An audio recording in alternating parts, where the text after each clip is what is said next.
What's going on, everybody? This is Daniel Manzano.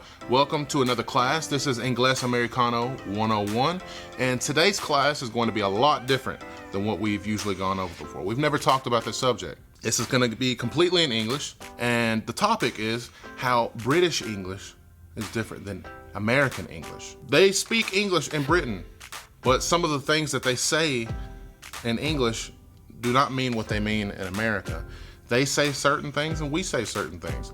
Some things they say, we say as well, but it means something else here in America. It's gonna be really awesome, but before we jump into the class, don't forget, give this video a big like, comment down below, let me know what you think of the class after you're finished watching it, and do not forget to hit the subscribe button. Maybe even hit the little bell right beside it. That way YouTube will notify you every single time we post a brand new class. But that's all the talking I'm gonna do. Let's just jump right into the class.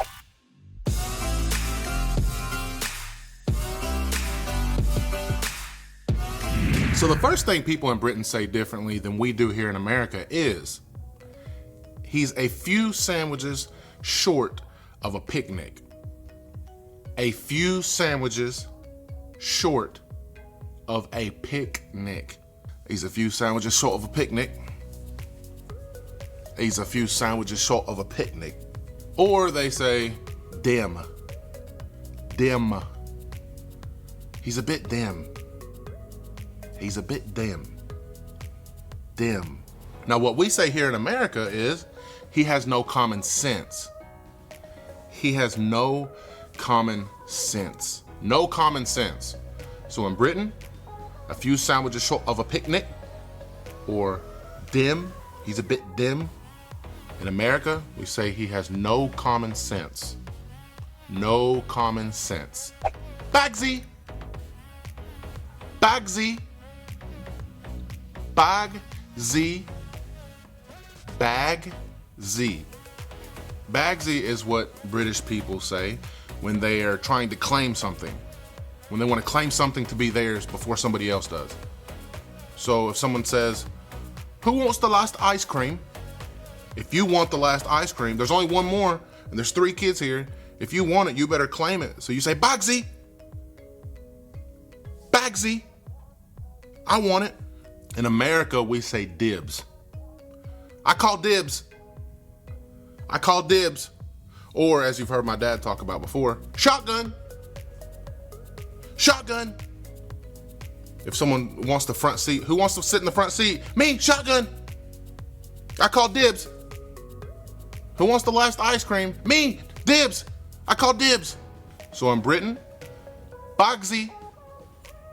In America, dibs. Now, if you've ever seen a movie from Britain or a movie from the UK, anywhere in the UK, you've heard this word a lot. Bloody. Bloody. Bloody is a word used to intensify what you're about to say next. It adds a lot more weight to whatever is about to come after the word bloody. So maybe you're drinking a milkshake. You'd say, this milkshake's bloody delicious. This milkshake is bloody delicious. Bloody delicious. Bloody. Bloody. In America, bloody means blood. It's very bloody. Like if you cut your arm and blood start going everywhere, that's bloody.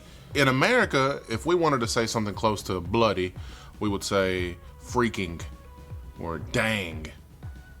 Like, this milkshake is freaking delicious. This milkshake is freaking delicious. Or maybe we're telling somebody not to be so stupid. Instead of just saying, don't be so stupid. Don't be so stupid. We would add the word dang. Don't be so dang stupid. Or don't be so freaking stupid. In Britain, they would say, don't be so bloody stupid. Don't be so bloody stupid. This one's pretty cool. In Britain, they call the trunk of a car the boot. Boot. Like a boot you would wear on your feet. That's what they call the trunk of their car. In America, we say the trunk of the car. Put the groceries in the trunk. Put the groceries in the trunk. In Britain, they would say, put the groceries in the boot. Put the groceries in the boot. Boot, trunk. Budge up. Budge up. Budge up. Budge up and let me take a seat with you. Budge up and let me take a seat with you. Budge up in America means scoot over. Scoot over and let me take a seat with you. In Britain, they say budge up. In America, we say scoot over. Scoot over and let me take a seat with you. Budge up and let me take a seat with you.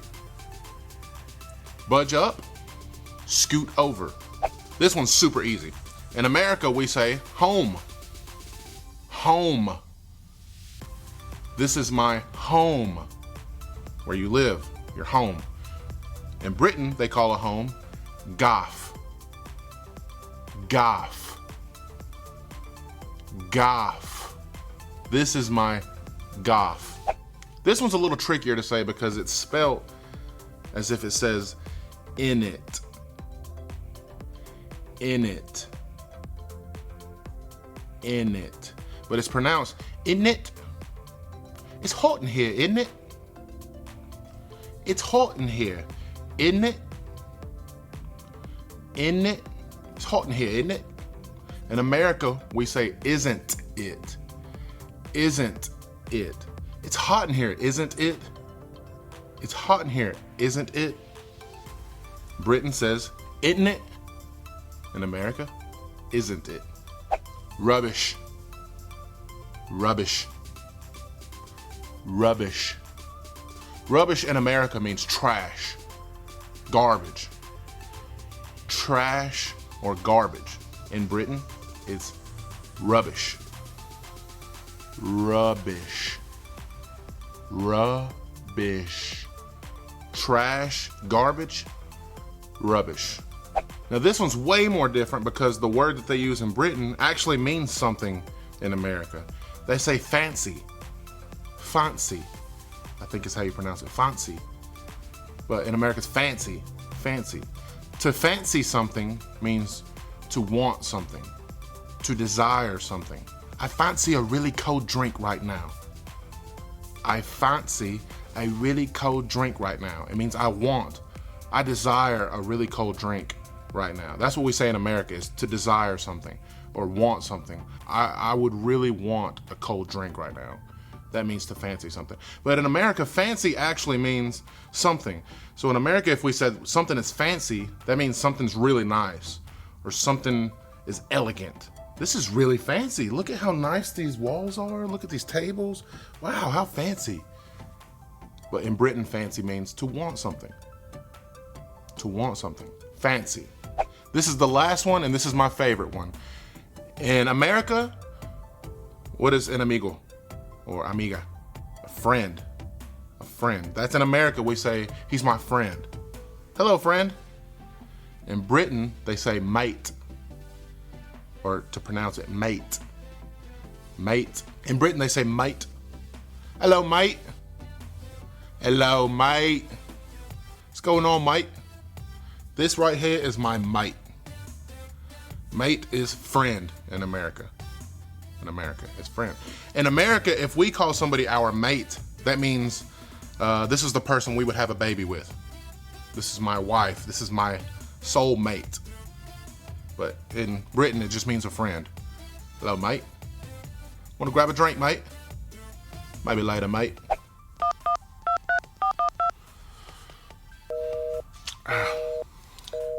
It's engaged. It's engaged. It's engaged. If the telephone is engaged, that means it's busy. It's when you try to call somebody and on the other line there's a tone of boop, boop, boop. It means it's busy. The other person on the other line is talking to somebody, so you have to try to call again later. In America, we say it's busy. It's busy. It's busy. If we said engaged in America, that means to get married. To get married. That's what engaged means here. But in Britain, they use it when they're talking on the phone. It's engaged. It's engaged. Guess I'll have to try later. I'll give you a ring later. I'll give you a ring later. I'll give you a ring later. Or give me a ring.